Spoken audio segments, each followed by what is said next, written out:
Hello and welcome to Destination Draft Day, your one-stop shop for all things NFL, NFL Draft, college football, and everything in between. Today we're talking about the NFC North. No Nick Durst here today, so it's going to be me all alone. Hopefully that's intriguing enough and you're willing to stick around because we got a lot to talk about. Going to be skipping the NFC East just to really allow Nick to get back here and be able to talk about it. But today we're going to be talking about the NFC North, Chicago Bears, Green Bay Packers, Detroit Lions, Minnesota Vikings, 4 teams that have plenty to discuss, and we're going to dive in to all of it. So first and foremost, we're going to talk about the Chicago Bears. And, you know, you look at this situation for what's going on with the Bears, and really I think the big kind of talking point of their entire offseason is the addition of Justin Fields to that room, to that roster, and now to that team. Chicago Bears are an interesting situation because they just are coming off of a playoff season. You know, a lot of people have kind of always said that this team was just a QB away. They drafted Mitch Trubisky, which was supposed to be that QB. It didn't work out. Now they have Andy Dalton brought in as kind of a bridge quarterback, and then Justin Fields hopefully going to take over in time and be the successful QB that leads them to that next level. So the big question mark is, when will that be? You look around at the Chicago Bears roster, and let me just pull this up a little bit. Sorry about that. You know, there's plenty to be excited about. Allen Robinson has really been one of the most underrated receivers in the NFL for quite some time.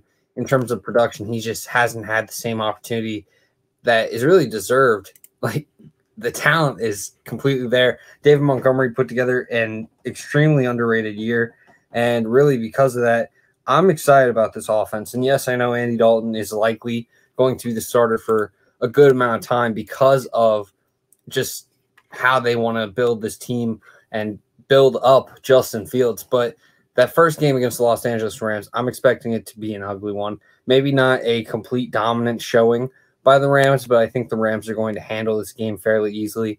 I think the additions of Matt Stafford, the second-year Cam Akers, and the receiving room back and healthy, the offensive line is still pretty solid in Los Angeles. So I expect the Rams to really be one of the more dominant teams, and at full strength, I think they'll definitely be able to beat the Bears fairly easily in week 1. So that's probably going to open up the question mark of that week 2 game. I think Andy Dalton would get the start against Cincinnati, even with maybe an average or below average type game, just because you look at what the Bears have kind of said about this situation with Justin Fields. And the big thing is they want him to really get the time to grow, get the opportunity to really not be rushed into the situation. So if you're looking at that and you say, okay, first 4 weeks automatically, there's nothing. Well, in those first 4 weeks, Andy Dalton's going against Cincinnati, Cleveland, and Detroit. Cleveland has improved their defense by a good margin, but at the same time, I think there's still some inexperience in that secondary that could allow for Andy Dalton to put together a solid game. Detroit, I think there's plenty of opportunity for him to have a decent game there as well. And then Las Vegas that next week. Those are 5 games where you could really see Andy kind of not lose the job more so than Justin Fields not win it. So you look at that schedule, and I think then you start to really question if you want to throw Justin Fields into that fire, because week 6 against Green Bay, week 7 against Tampa Bay, week 8 against San Francisco, week 9 against Pittsburgh. Those aren't games that you want your rookie quarterback really starting right away. And so if Justin Fields is going to start, I think the Bears need to send him in early, or they're not looking to start him until after week 11, you know, week 12 against Detroit, week 13 against Arizona. Those are games where the defenses aren't necessarily bad, but I think it's a lot more favorable for a QB to make their first start in that situation. So if I'm the Bears, I'm looking to start him early, but based on what they've said, they seem to want to wait on getting him in there. I don't know how long that would be. I could very easily see it to where Andy Dalton starts week 1 and then Justin Fields gets the reins entirely. But there's also situations where you kind of see Andy Dalton maybe sticking around as a starting QB and Justin Fields doesn't come on until late in the season. The Bears are an interesting team. You know, we already talked about this, but they were in the playoffs last year. They have Tevin Jenkins added in the draft. The interior offensive line is pretty solid as long as it's healthy. The defense is still going to be very good. I know they lost Fuller, but I think Jalen Johnson is going to take continued steps. And then, they have other pieces, Kendall Vildor, Artie Burns, Desmond Trufant. Someone needs to step up and be that second corner. But the safeties are pretty solid. The linebacker unit is kind of reliable. I think, you look at Roquan Smith, he's kind of had an up and down kind of career at first, but I think he's going to have a very solid season and strong performance in order to help this defense take that next step. And that defensive line is really what's going to win games. Akeem Hicks, Eddie Goldman back after opting out last season, Bilal Nichols, that's a great just three-man lineman. And then you have Khalil Mack and Robert Quinn off the edge. Robert Quinn needs to take that next step because that was a huge contract that they gave to him. But really, all in all, if you are looking at this defense, things should continue to be very dominant for the Chicago Bears. And it really comes down to what's going on at that QB spot and maybe some questions on the offensive line as well. Again, though, no Nick Durst here today on Destination Draft Day. One-man show, flying solo. If you got any questions, any comments, be sure to send them in because we are going to be addressing all of them. NFC North today, we're talking Chicago Bears. So looking at the Chicago Bears schedule, let's just talk about it from really a predictive sense. That first game against the Los Angeles Rams, I already talked about it a little bit. I think the Rams are going to handle that game fairly easily. But then in that week 2 matchup against Cincinnati, I think there's a really nice opportunity here. You can get some pressure on Joe Burrow, hopefully with the defensive line that you have assembled there in Chicago. And I think while I like what the Bengals are building towards, I think this is a game that Chicago could come out victorious fairly comfortably as long as the defense really does add pressure to Joe Burrow, limit his opportunity, and make a situation for the Chicago Bears to really succeed offensively. I think Andy Dalton could have a nice performance just because of the small chip on his shoulder of leaving Cincinnati. That next week against Cleveland, I expect Cleveland to really control that game. But at the same time, if they can slow down that run game with their defense that they have in that front seven, then there's a possibility that you could take an upset there and really start out the season 2-1. Detroit, you should win at least that first one. Against the Raiders, it's kind of up in the air. Raiders are a team that's been building in the right direction. They have games where they look phenomenal and then some games where they just look questionable. And, I think at the moment I would have to say that I expect Chicago to win, but at the same time, both teams are kind of inconsistent. So I could see this game going either way entirely, but assuming that they can come in and win, you're looking at 3-2, 4-1. And if you can really get out to that start, you're looking at a potential playoff run if you can get there. Now, the big question mark is that next kind of series of games, those next 5. You have Green Bay Packers, assuming you're going to lose. Tampa Bay, you probably lose. San Francisco, maybe if they're starting Trey Lance and your team is just really, sick of losing, you could pull a victory there. But San Francisco has a very consistent roster, one that is probably better than Chicago. And then at the QB spot, it's just going to come down to who's playing and at what level are they playing. I think Jimmy could very well be the starter all year in San Francisco. Maybe Trey Lance just redshirts entirely. I know a lot of people have said the number 3 pick, you're just not going to bench him like that. But I do think that we could see a while until Trey Lance starts for the 49ers. So if this is just a full-strength 49ers team with no rookie mistakes really going on, then we could see San Francisco very much in the playoff picture. And we could potentially see a very dominant San Francisco team back in the mix. And then at week 9, they play the Pittsburgh Steelers. I'm going to give that one to the Bears. I think the Steelers' offensive line is incredibly questionable right now. So with the Bears front 7, I think they can really cause a lot of chaos and really take advantage of that performance and win that game. And with that, you're looking at a team that's sitting a little bit above 500 if things go well. Probably 4-5, 5-4 in that first 9 games. They get a bye week and then they play Baltimore. If they can limit Lamar Jackson in the passing game, really take him away, obviously contain the edge to where he's not scrambling around all game, then you can limit Baltimore. But ultimately, I expect Baltimore to run away with that one. And that's where you're sitting at 5-5, maybe 4-6 if things aren't going well. And that's even sometimes favorable. Cincinnati's not a lock. Even Detroit, if Jared Goff is on his A game because of this chip on his shoulder, then you could lose that game. Las Vegas is a game that they're definitely trending in the right direction. And if they have built momentum, then they could easily run away with that one as well. And, Chicago is going to be in a weird situation this season. And a lot of people want to see Justin Fields. And, that could cause chaos if you're starting Andy Dalton week after week where the locker room starts to lose momentum. Pulling in some comments, we got the co-host who's abandoned me, Nick Durst. If no Rodgers, I like the Vikings to win the NFC North. Jimmy G gives the 49ers the best chance to win, and it's all about Aaron Rodgers. I expect Rodgers to be there in Green Bay. Even though there's been frustration that's been listed, even though there's been talks about the trades, it's not going to happen this year. They are almost definitely going to have Aaron Rodgers back for the season. But if something does happen, then there is going to be a wide open NFC North, whether it's the Bears building on that defense and letting the offense kind of, just play along simply, or, maybe Jordan Love steps in and has a great season. There's plenty of question marks all around this NFC North, and it would be interesting to see, but hopefully, everyone's full health, everyone's there, and Aaron Rodgers should be lining up as the Packers QB next season. For the Bears, just wrapping this up real quick before we move on to the next team. If I am the Chicago Bears, my expectations for the season is less so a results-based type of expectation. It's more trying to get Justin Fields acclimated to the NFL, getting ready to really contend in his year 2. So whether that's him starting week 2 or whether that's him, not starting until the end of the season, I want him to really get the best situation possible, to be prepared, to really find success in the NFL. Personally, for me, I think Justin Fields is someone that could have success early in his career due to his, outstanding mobility and accuracy.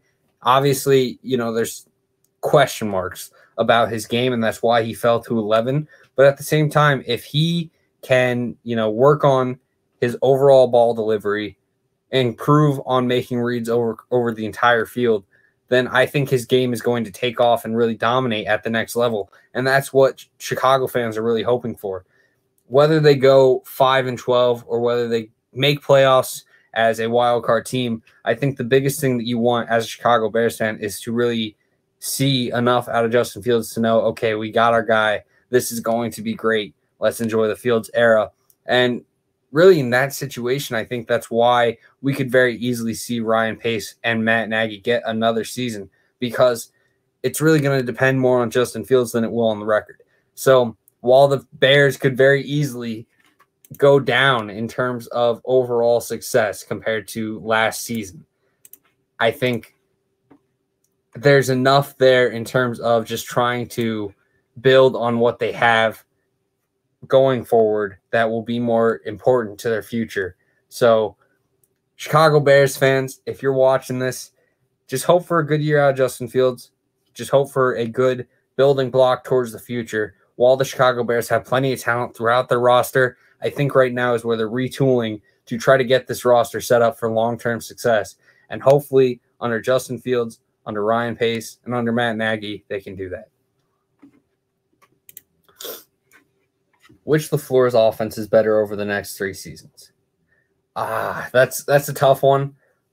Probably Green Bay. Unless Jordan Love takes over, I'm always going to count on Aaron Rodgers to be that dominant player. And it's really just been the case. I think Aaron Rodgers is going to force Jordan Love out of Green Bay. I think the Packers are going to acknowledge their mistake and stick with their legendary QB. But, there's a lot to be argued for on the other side. What you see out of this entire San Francisco kind of coaching tree is just great ability, but I'm not sure that I 100% buy the Jets yet offensively. I think Zach Wilson's a very talented quarterback, but what I see out of Aaron Rodgers week to week, what I expect to happen for the Packers, I gotta lean with Green Bay. So moving on to the next team in our discussion, we got the Detroit Lions, who really made waves this offseason, trading Matthew Stafford to the Los Angeles Rams, getting Jared Goff and draft picks in return. This situation for the Detroit Lions is really one of the more interesting situations across the league, because there are some very bright spots on this roster. You look at the offensive line, Taylor Decker, Jonah Jackson, Frank Ragnow, Vaitai, and Sewell on that offensive line. That's a top 10 unit, in my opinion. And I think that with this season really getting to prove it, look for the Detroit Lions to have one of the better offensive lines in the NFL. Deandre Swift and Jamal Williams in that running back room, Jamar Jefferson and Rakeem Boyd, even as the third and fourth back, I think could contribute in a solid role. TJ Hawkinson, a very talented tight end. Where the question marks come in is, what's Jared Goff going to be like outside of that McVay offense? What's going to happen with that wide receiver room? Because right now it currently has Tyrell Williams, Rashad Perriman, Quintez Cephas, Amon-Ra St. Brown, Geronimo Allison, Javon McKinley. You know, those are solid guys, but there's not a number one. There's not even a number two. You know, these guys are fringe number 3 receivers. And while I like St. Brown, while I like McKinley, they're rookies. McKinley undrafted free agent. So these guys likely aren't going to produce at the moment in terms of high volume production. And then you look at the other pieces. Cephas is someone that I think is a solid wide receiver 3, but I don't want to see him as a wide receiver 2, wide receiver 1. Perriman seems to be a guy that's going to be like a deep threat receiver, which could work out, but I still have question marks about what he's going to be in terms of overall production. We just saw it with the Jets last season, and it's just not what you want out of your starting receiver. Tyrell Williams is underrated, but at the same time, he's coming off of a terrible injury that could really hinder his ability. And if you're looking at a washed-up Tyrell Williams, Rashad Perriman, Quintez Cephas, and rookie Amon-Ra St. Brown as your starting receivers, then there's going to be some big question marks for that Detroit offense. And it's almost unfair to Jared Goff to really hold the season as an evaluation. But if they're so low in the draft order, then they're definitely going to be going quarterback, in my opinion, which causes confusion and chaos for this draft process. We have another comment from Nick Durst. Jordan Love to the Saints next season, and I think that's very possible. You know, you look at what Jordan Love has brought to the NFL draft process, right? What he offered as a prospect, and there was a lot of arm talent, there's solid mobility, but the questions came from decision-making. You know, the overall ability to anticipate as a passer, and I think Sean Payton does a great job of developing that. You know, we saw Taysom Hill take strides as a QB, and I don't think Sean Payton gets enough credit because Taysom Hill isn't a elite quarterback, but Payton helped develop that guy into someone who was able to start games for the Saints and not just completely turn things into a terrible showing. So Sean Payton is a phenomenal QB developer, and Jordan Love is someone that needs someone like that. Well, I'm not saying that he hasn't had that in Green Bay and stuff like that. I'm just saying from what we saw from him as a prospect, if you're Sean Payton and you think you can turn Jordan Love into something, then in my opinion, I'm going to believe in it as well, because Sean Payton is one of the better QB whisperers in the league, but doesn't get enough credit because he's been having Drew Brees for his entire career, and he's been having, you know, mediocre play from Taysom Hill. But I'm really expecting a big year out of Winston, and I think we could see the Saints surprise some people if Winston is able to take those steps. And another comment as well, Goff has a better season than Stafford. I don't know. I don't even think it will be close. I think Stafford is going to be someone that puts up 30-plus touchdowns fairly easily and is going to be extremely efficient. While I think there could be maybe more success for Cam Akers than for Stafford himself, I think that there's still going to be a tremendous amount of production out of Stafford. I think that the Rams are going to be a legit contender. I know me and Nick are very opposite on this. He doesn't buy into the Stafford on the Rams hype. I'm very bought in. It's going to be interesting to see what happens, but man, even if Stafford disappoints, I feel like he would have a better season than Goff, production-wise at least. Now, looking at this defensive side of things for the Lions, the big question mark is what's going to happen with this linebacker unit. Jalen Reeves-Maybin, Jelani Tavai, Derek Barnes, Alex Anzalone, Jamie Collins Jr., or Sr., sorry. There's definitely some reasons for optimism out of Collins and Anzalone, but the question mark really comes in for, Derek Barnes, Sean Dion Hamilton, Jalen Reeves-Maybin, Jelani Tavai, who's going to take that next step and help fill out this linebacker room. And really, personally, I feel like Tavai probably has the most upside, but this entire room has huge question marks. I think it's something that they will need to address in the upcoming drafts, whether it's in a mid-round selection or something like that. There's just not enough talent right there in that room. I look at the defensive line, and Romeo Okwara put up a great season last year. We got to see if he can replicate that success or at least have similar dominance at the line. I think that would be absolutely huge for this team. Trey Flowers needs to have a full healthy season. He hasn't really produced, but I think that's kind of the expectation for all times and just what Trey Flowers is. But he was only able to play in 6 games, which is what the big question mark and issue is for Trey Flowers. You need him healthy. You paid him a lot of money. If he isn't healthy, then I think you're really looking at Trey Flowers being cut when it comes to this next offseason. That defensive line, the defensive tackle position, is extremely deep. Levi Onwuzurike, Michael Brockers, Alan McNeil, Deshaun Hand, Nick Williams, and John Penasini. There's just multiple guys that can step in and help out, and I think that's going to be very exciting for what the Lions are able to do with interior pressure. We're probably going to see some guys that are rotated out, pushed out as the years go on in this Lions regime under Dan Campbell, but at the same time, there's just so much talent right now here in year one that I think the Lions could generate a fairly decent amount of interior pressure just by keeping guys fresh, keeping guys rotating. While guys like Penasini isn't necessarily going to create a lot of pressure, I think having him as a 6th piece to this defensive line is just absolutely phenomenal, and it's one that's probably one of the better bright spots on this defense. The big question mark, though, when it comes to the Detroit Lions is that secondary. Can Jeff Okudah take that next step at corner, really shake off the issues that he had in year one as a rookie? I think with Coach Glenn coming into this Lions defense, he's going to be schemed much better at the cornerback spot. They brought in Quentin Dunbar. They have Amani Oruwariye and Melifonwu at the cornerback positions. I think this is going to be a good unit. While there's some youth and some question marks about development, I think as long as Coach Glenn comes in and helps them, really schemes them to be built for their best ball, then I think this is going to be a very interesting but up-and-coming group. You look at the safety spots, Tracy Walker and Will Harris. The question is, what's Will Harris going to do? Tracy Walker, versatile, underrated safety in this league. As long as Will Harris can fill in at that strong safety spot and really put together a good season, then this Lions defense really could be in for a good year.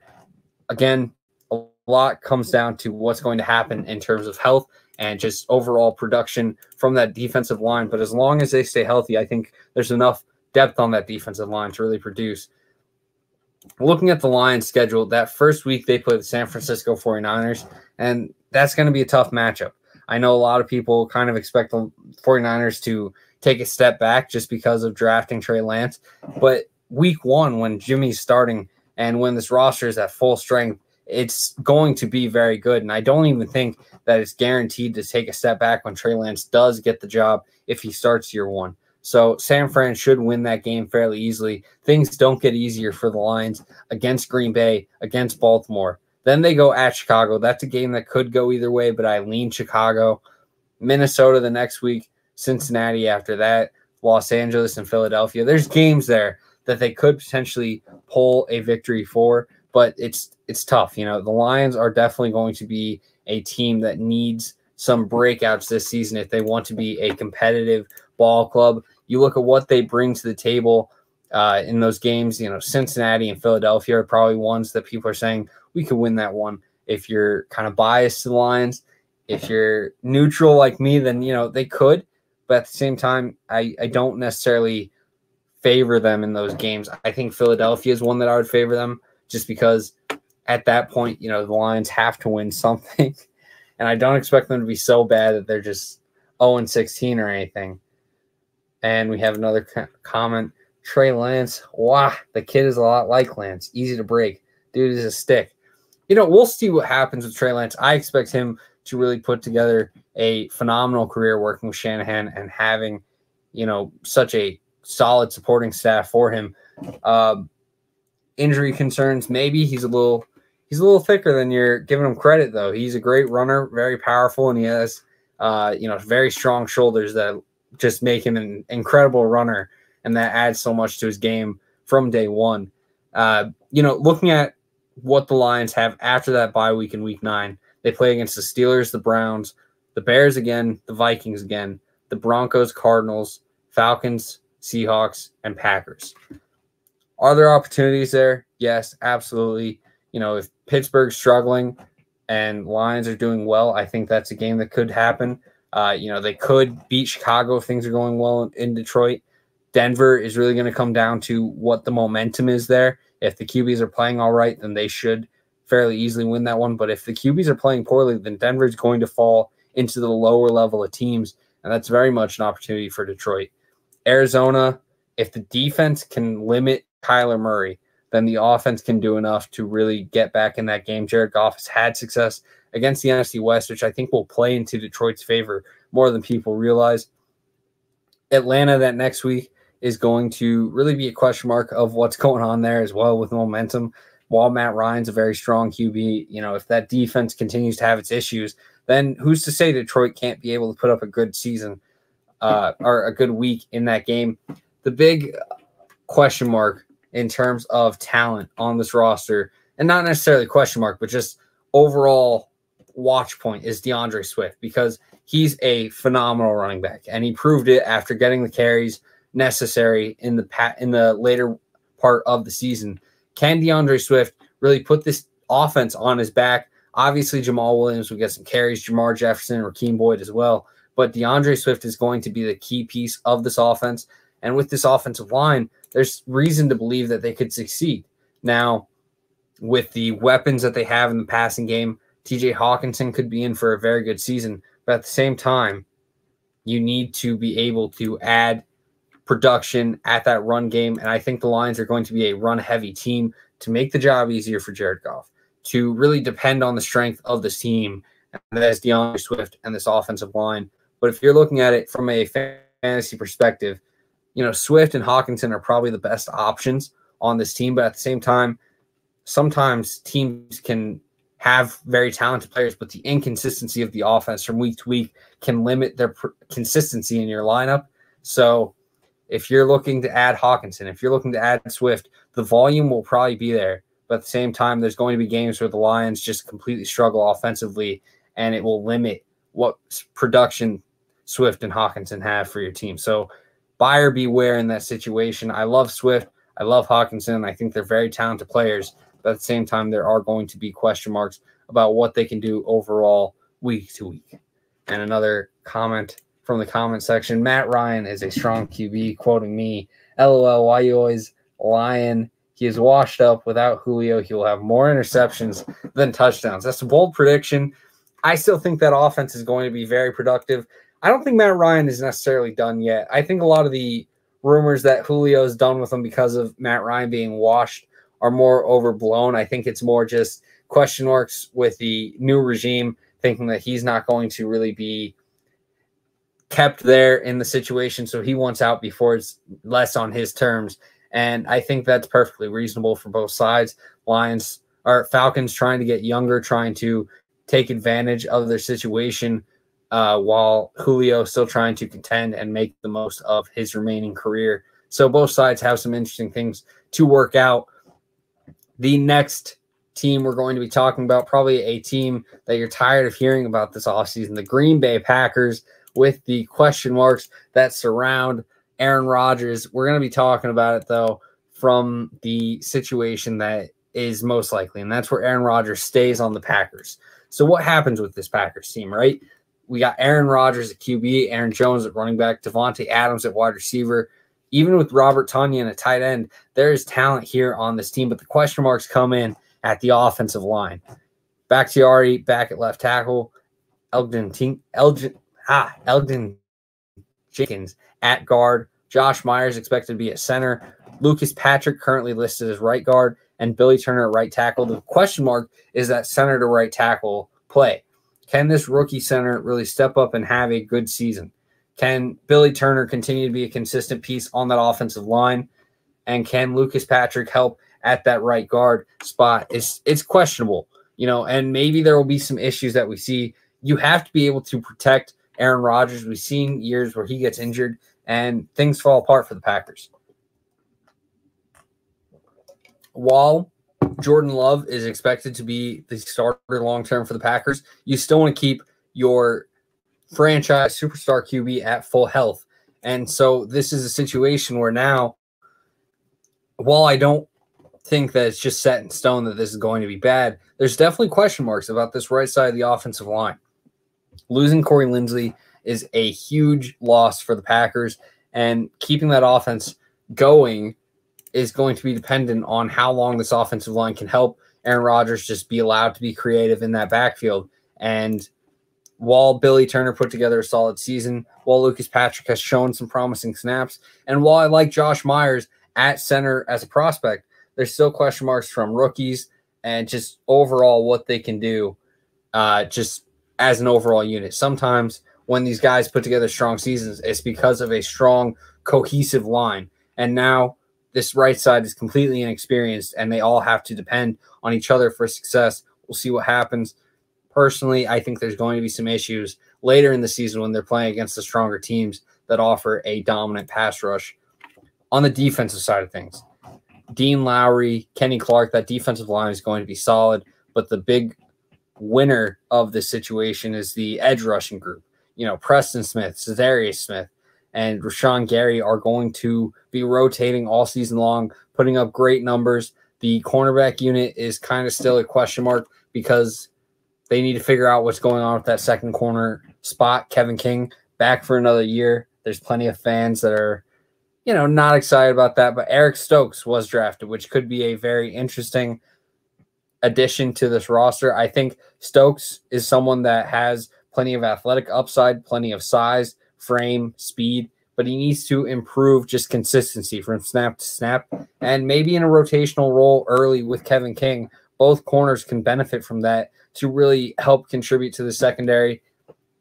The safeties are very talented. Darnell Savage and Adrian Amos are probably one of the better safety duos in the NFL. The big question mark for me is the linebacker unit, but this is a team that has built their defense to not necessarily be as dependent on the linebackers, really low usage type situations, help in the run game, shallow zones, and keeping things just simple assignments so that they can contribute but not necessarily be dependent on. And we'll see what happens for the Packers. Looking at their schedule, that first game against New Orleans is going to be huge. Jameis Winston is going to be making his first kind of start as the future of the Saints. And really, it's one of those games where it kind of comes down to what Winston is going to do. If Winston is at full strength, I'm taking the Saints. But if Winston is kind of still the same issues as he had in Tampa Bay, where he's turning the ball over consistently, he's making the wrong reads, and he's overthrowing passes, then the Packers should be able to fairly easily take that one. It's after that, though, where the Packers probably get a little bit in stride. You look at what they do against Detroit, I think that's a win. Against San Francisco, I think that's a win. Against Pittsburgh, I think that's a win. You're looking at 3-1, maybe 4-0. Then you got Cincinnati, Chicago, Washington, all games that I expect Green Bay to be able to win. Washington is an interesting situation, but I think they're going to have a little bit of a disappointing season because I don't think that they were necessarily a playoff team as they were able to get to last year because of what happened with the NFC East. I think there's going to be some issues for that Washington team, and they could very easily go down from 7-9, despite the young defense that's being built there and the talent that they have on that roster. Week 8, you got Arizona, and I still think that the Green Bay Packers should be able to take that. So you're looking at 7-1 in my predictions, but then they have a tough stretch of Kansas City, Seattle, Minnesota, and Los Angeles. I'm going to say they go 2-2 in that stretch, and that puts them at 9-3 on the season. And then it's those next games: Chicago, Baltimore, Cleveland, Minnesota, and Detroit. I'm going to say they go 4-1 in that stretch, probably losing maybe to Cleveland. And that will leave them at 13-4 on the season, probably one of the top seeds in the NFC. Don't be surprised, though, if things go either way. You know, if Rodgers is really just not vibing with the coaching staff and with the front office, maybe things go south. And locker room, it seems strong from a roster perspective, but sometimes, you know, if they don't buy into the overall organization, things can happen where issues arise on the field. Personally, I don't expect it to happen. I think they've kind of built this mantra of just trying to prove the GM wrong, but at the same time, you know, anything can happen. And we got some more comments in the comment section. Jordan Love is the future. How much longer can Green Bay wait? Gotta wonder. Teams have to plan in place to move on. Yeah, and Jordan Love is expected to be the future, but at the same time, Aaron Rodgers is producing at such a high level that you don't want to move on because you're probably regressing your team. Aaron Rodgers seems to be playing at a high level. I think drafting Jordan Love really helped take him to that next step, kind of revive some of the fire that was within him. But it's come with a cost. Obviously, there's been drama every offseason. I think that we could see this as Aaron Rodgers' last season with the Packers. But personally, I feel like if I'm the Packers, I'm riding with Rodgers, and I'll move on from Love and just accept that it was probably a bit too early on the move. And another comment as well, Winston starting QB in New Orleans will be Taysom. Team is committing to ground game. Taysom, strong part of that. College offense inbound. Look towards Ball State for the Saints inspiration. Teams will steal former Saints quarterback Mike Neo's college attack. Will lean on his ideas a lot this year. I don't know. I think that Winston is going to be the starting QB there in New Orleans. I think that there's just so much talent and potential there for Winston in that offense. I know a lot of people want to talk about that 30-30 season with Bruce Arians. Winston has a turnover issue. I'm not going to deny that. But at the same time, Arians' system has a turnover issue for year one quarterbacks. Tom Brady put up a higher amount of turnovers than people expected. Carson Palmer had the issue in Arizona. While Winston put up a high number, an extraordinarily high number, it would have, came back down to earth after that next season. And I think in a offense that is more favorable to him with the Saints, that allows him to kind of get guys schemed open, hopefully simpler throws, hopefully, more of a game manager role just to allow Kamara to be this star of the Saints. I think you'll see Winston really start to correct some of his mistakes. Maybe I'm just buying into the overall talent that's there with Winston and not necessarily the on-field production, and that's an issue. But personally, I still believe in Winston. I think there's plenty of value there in what he can do week to week. And with a guy like Sean Payton, I think that ceiling can easily be accomplished. And for the Saints, if Winston is putting together a very good season, then they are very much still in the mix as a contender.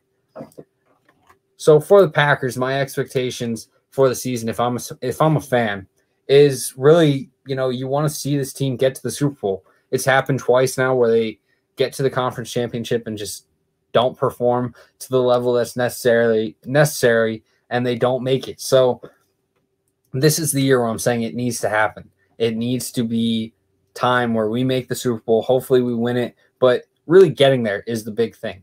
And if you don't get there again, then I think there's going to be question marks about what happens with this team.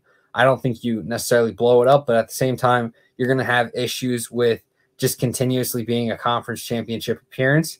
You're going to have issues with why they haven't been able to make that next step. And I think that's where the question marks will come in. Obviously, you want to see Aaron Rodgers stay healthy all year because of this right side of the offensive line. There are question marks, but at the same time, I think there's plenty of depth on that team to where we could see maybe someone like a Cole Van Linen step in and really produce as a late-round rookie draft pick. John Runyon showed some solid potential according to rumors, so we could see some rotation on that line until it finally works out. But hopefully, great protection for Aaron Rodgers, strong season out of Aaron Jones, great season out of Devontae Adams, Robert Tonyan, whatever. We could see the Packers be a legit contender, but can they take that next step? It's hard to say. So personally, if I'm a Packers fan, I'm saying I need to see us take that next step, or else I'm having questions about if we ever will. for the last team of the episode, the Minnesota Vikings. And what we saw out of the Vikings last season was an interesting situation as they went 7-9, but really things just got out to such a slow start for them, starting out 1-5 and then winning 5 of the next 6 games, then losing 3 of their final 4 games. The Vikings need more consistency. Mike Zimmer is a phenomenal coach. There's so much talent on this roster, but the big question mark is what's going to happen with this defensive line. Last year, so many injuries that just hurt their pressure. The cornerback unit was extremely young, so they weren't able to really carry the defensive line, and the defensive line in turn just was not there. Daniel Hunter injured, and hopefully he'll be back at full strength. Having young pieces like DJ Wanham, Patrick Jones, Janarius Robinson, hopefully they can take that next step. They've added to the defensive line with Michael Pierce, Dalvin Tomlinson, Jalen Twyman. There's pieces that could help them really take that next step. But the big thing is just staying healthy in that secondary, on that defensive line. Patrick Peterson, Cameron Dantzler, Mackenzie Alexander. There's questions now about what will happen with Jeff Gladney. I think it's fair to assume that we are not going to ever see him again due to off-field issues. But with Xavier Woods, Harrison Smith, this cornerback unit definitely gets some favors. The linebacker unit seems to be very solid. That third linebacker spot has always kind of been a question mark, but I think Vigil will fill in perfectly fine. On the offensive side of things, Adam Thielen, Justin Jefferson, Dalvin Cook, Kirk Cousins, most likely the starting QB of the entire season. I don't think Mond is going to contend for the spot at all this year. It's something maybe later down the line that we entertain, but right now it's all Kirk Cousins. Tight end Irv Smith. The real question is the offensive line. Can Darisaw really take that first step as a rookie and have a really strong season? Can Ezra Cleveland stay at that guard spot and really perform? Can Wyatt Davis step in and really be a strong starting guard for this team? Can Bradbury really take that next step and end his woes that he's had so far as a center for this team and not be a bust? Brian O'Neill is the only safe option on this offensive line right now. Outside of that, there's just so many question marks for what is going to happen with this offensive line. Personally, I love Darisaw, but I have question marks about Ezra Cleveland. I have question marks about Wyatt Davis, and Garrett Bradbury has just not performed to expectations. So that interior offensive line is kind of confusing. Personally, Darisaw and Wyatt Davis were good picks for what the value was, but at the same time, I'm not sure entirely on the scheme fit that they offer to this Vikings zone blocking type of unit. And so while I think Darisaw will be perfectly fine, I have question marks about what Wyatt Davis is going to do in that situation. And I think we could see some continued issues for that offensive line, as sad as it might be to hear for Vikings fans out there. We have another comment. Kirk Cousins is a choker. He's had some games where he hasn't performed at full strength. So I definitely think some fans want to see more out of him. And it seems even the Vikings themselves want to see a little bit more out of him as they have brought in Kellen Mond. And we'll see what Kirk Cousins' reaction to that is. We've seen a lot of QBs put together great seasons after their team decided to go and invest in the quarterback spot rather early in the draft. For their schedule, they play Cincinnati week 1, which I think should be a good game. Bengals at full strength, Vikings at full strength. Both have some interesting additions to the team that could help in major ways. I'm leaning Minnesota, but I don't think that Cincinnati is out of this one at all. The next game, Arizona. Next game, Seattle. Then Cleveland, Detroit, Carolina. I think as long as they can go 3-3 in this stretch, then you're looking much better than last year, obviously. But at the same time, you're competing against good teams. Cincinnati, Detroit, Carolina. If you can win one of those games and go 4-2 for the Arizona, Seattle, Cleveland stretch, then you're absolutely off to a strong start, and Minnesota could be looking towards playoffs. Those next games, Dallas, Baltimore, Los Angeles Chargers, Green Bay, and San Francisco. That's where the tough situation starts to come up, because what's going to happen in that game against Dallas? what's going to happen in that game against strong defenses like Baltimore, like Green Bay. I think you can pull some wins out of those games, but at the same time, you need to be on your A game for that 5-week stretch, or else there are going to be issues. I'm going to say they win against Dallas. I'm going to say they lose against Baltimore and Green Bay, and I'll say they win one of San Francisco and Los Angeles Chargers, going 2-3 in that stretch. So we'll say they're about 6-5 after the first 12 weeks. I think they beat Detroit. I think they beat Pittsburgh, and I think they beat Chicago, putting them at 9-5. Then they have to play Los Angeles, Green Bay, and Chicago.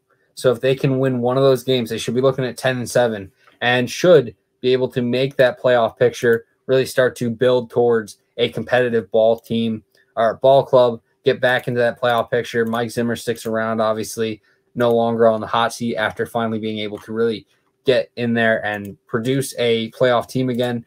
Full strength. I think this is a very solid team that could be dangerous week to week, as long as, Dalvin Cook stays healthy. The wide receiver unit continues to produce. The offensive line is able to take the steps necessary on the interior.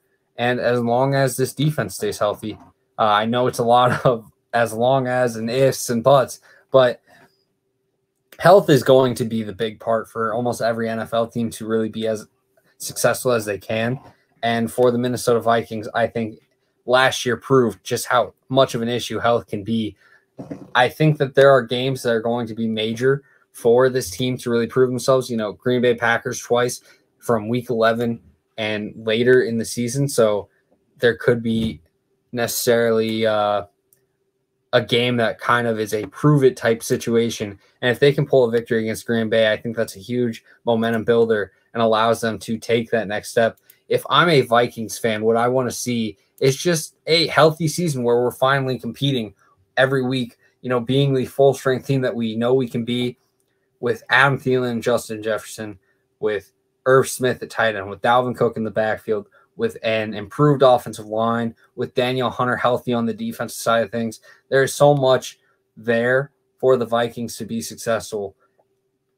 Now it just kind of depends on putting it all together and getting back into that playoff mode that they were just a season before this past one.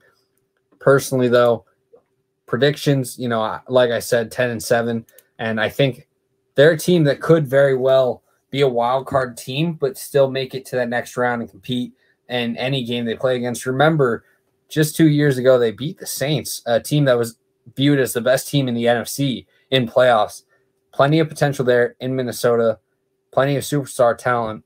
They can beat any team any week as long as they're playing at full strength, and that's going to be a huge part of this roster and success of the season. That's all we got for you here on Destination Draft Day. Hopefully, listening to me ramble on alone wasn't too bad for you. Michael Rockman here. Thanks to everyone in the comment section. Hud the Stud, Nick Durst, you guys are great. Thanks to LandryFootball.com for all that they do and allow us to do here on this show. We'll see you guys on Friday, where Nick Durst will be back, and we'll talk about the NFC East. Take care.